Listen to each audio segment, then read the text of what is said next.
Hello everyone, and welcome to the It's Funny to Tears channel.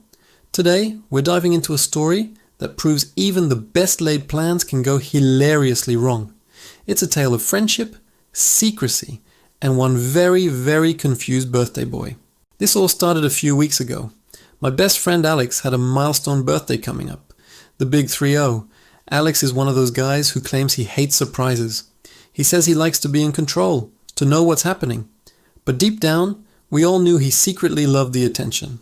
So, his partner, Sarah, and I decided this was the year we'd pull off the ultimate surprise party. The mission was on. We formed a secret task force. It was me, Sarah, and our other close friend, Chloe. We created a group chat named Operation Birthday Eagle, which, in retrospect, was maybe a little too dramatic. The first rule of Operation Birthday Eagle was simple. Alex must not find out. We became masters of deception. We'd have whispered conversations in corners when he left the room, and our phones were guarded like state secrets. If Alex asked what we were up to, we'd give vague answers like, "Oh, just planning a book club meeting." Alex doesn't read books, so it was the perfect boring cover. The planning phase was intense. Sarah was in charge of the guest list and decorations.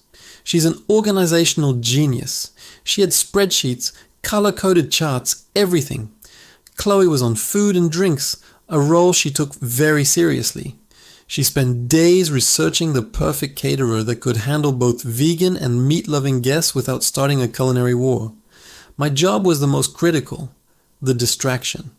I had to get Alex out of the house on the day of the party and deliver him to the surprise location right on time, completely clueless. No pressure, right? The plan was beautiful in its simplicity. The party was set for a Saturday night at our favorite local bar, which we had rented out for the evening. I would tell Alex that I'd won a VIP brewery tour for two at a new craft brewery on the other side of town. It was the perfect lure. Alex is a huge craft beer enthusiast. He'd never turn down free, exclusive beer. I even created a fake email confirmation from the brewery, complete with a cheesy logo I designed myself. It looked legit enough, I thought. The week leading up to the party was a masterclass in stealth. We had RSVPs flying in. The decorations were bought and hidden in Sarah's garage. Chloe had finalized a menu that could please even the pickiest eaters. Everything was going according to plan. We were feeling pretty smug, to be honest. We were convinced we were the greatest surprise party planners in history. The day of the party arrived. The tension was palpable. The group chat was buzzing with last-minute updates. Decorations team arriving at the venue. Cake has been secured. It felt like a spy movie. My mission began at 4 p.m. I picked Alex up, waving my fake brewery tour email in his face with feigned excitement. "Dude, you are not going to believe my luck. We're going to be tasting beers that haven't even been released yet." He bought it. Hook, line, and sinker. He was so excited, talking non-stop about hop varieties and fermentation processes. Meanwhile, my heart was pounding out of my chest. I was trying to act normal, but inside I was a nervous wreck. Every text message I received made me jump. I had to keep a constant, casual conversation going to prevent him from getting suspicious. We drove to the brewery, which was, of course, a location I had chosen because it was in the complete opposite direction of the actual party. We spent about an hour and a half just driving around. I pretended we were lost, blaming my phone's GPS. "Ugh, this stupid app, it keeps rerouting." Alex was surprisingly patient, probably because the promise of rare beer was too strong. He was just happy to be hanging out. At one point, we actually drove past a real brewery, and he said, "Ooh, maybe it's that one." I had to swerve dramatically into another lane and say, No, the email said it's more artisanal and hidden." I was running out of excuses. Finally, the time came. Sarah texted me the code word, "The Eagle has landed." This meant everyone was at the bar, hidden and ready. It was time to deliver the package. I looked at Alex and said, "You know what? I think this brewery thing is a bust. The address must be wrong, but hey, I don't want to waste the night. Let's just go to the Old Oak Bar. I'm thirsty, and I'll buy you a birthday beer there." He shrugged. "Sure, why not? A free beer is a free beer." He seemed a little disappointed about the failed brewery tour, but he wasn't suspicious. My heart rate started to return to normal. We were so close. I was already mentally patting myself on the back. We drove to the bar, and as we pulled into the parking lot, I could feel the excitement building. This was it. The big moment. I parked the car, and we started walking towards the entrance. I was trying to walk at a normal pace, but I felt like I was in slow motion. I could practically hear the Jaws theme music in my head. I put my hand on the door, gave Alex a big grin, and said, "After you, birthday boy." He smiled, pushed the door open, and walked in. I followed right behind him, ready for the explosion of surprise. But what we walked into was silence. Complete and utter silence. The bar was dimly lit, and it was empty.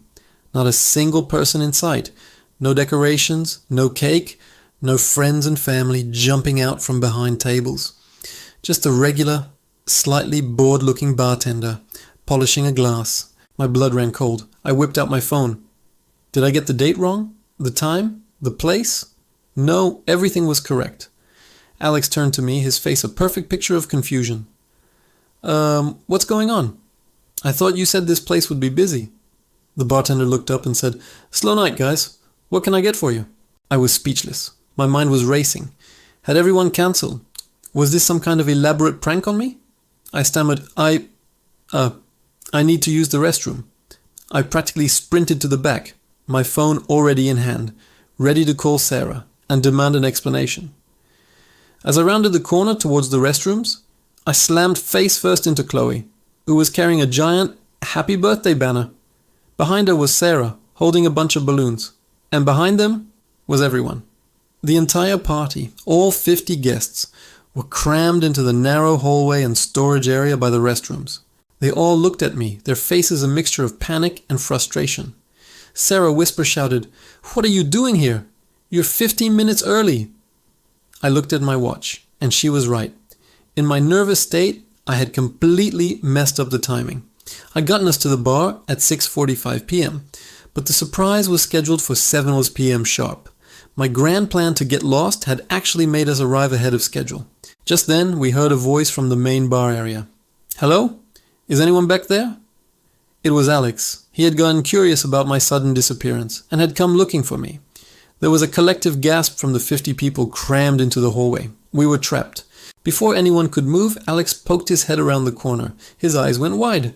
He saw me. He saw Sarah with the balloons. He saw Chloe tangled in the banner. And he saw 50 of his closest friends and family members trying to look invisible in a tiny hallway. There was a long, awkward silence. Everyone just stared at him. Alex stared back, his brain clearly trying to process the bizarre scene in front of him. Finally, after what felt like an eternity, Chloe, still wrestling with the banner, just gave up and squeaked, "Surprise?"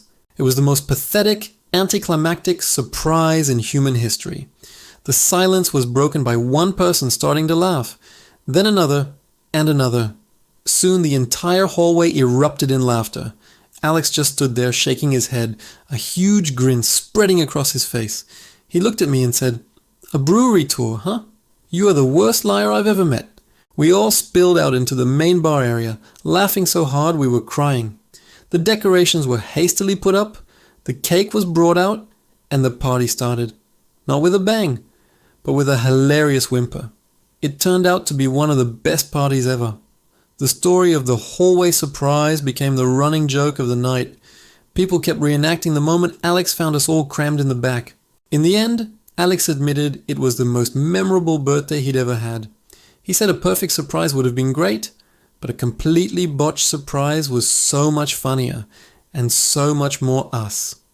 It was a total disaster, but it was our disaster. It just goes to show that sometimes the biggest blunders make for the best memories. It certainly gave us a story we'll be telling for years to come. So, what have we learned?